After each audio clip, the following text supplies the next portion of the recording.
सोचने की बात है कि पाकिस्तान की 60 टू 65% यूथ बाहर जाना चाहती है और 40 टू 45% जाती भी है और वहां पे बाहर के मुल्क जाके स्टडी भी करती है और बहुत बहुत अच्छे इंस्टीट्यूशन से स्टडी करती है।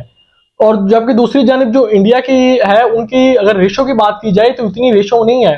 ज़ाहिर है उनकी आबादी ज्यादा है लेकिन परसेंटेज में निकाला जाए तो वो कम रेशो है पाकिस्तान से। लेकिन इसके बावजूद जो इंडिया की रिसर्च और टेक्नोलॉजी में इनोवेशन हैं और कामयाबी है वो पाकिस्तान से उसकी भी रेशो ज्यादा है।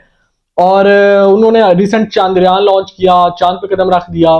पाकिस्तान ने जब अपना पहला स्पेस प्रोग्राम जारी किया था तो उसका नाम स्पार्को था और रहबर के नाम से जो हमारी पहले मिजल फ्लाइट हुआ था।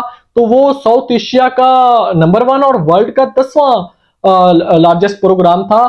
और पाकिस्तान इंडिया से पहले स्पेस प्रोग्राम जारी किया और अमेरिका का जो अपोलो प्रोग्राम था जिसने चांद पे पहली दफा कदम रखा था उसमें पाकिस्तानी साइंटिस्ट ने हेल्प की थी।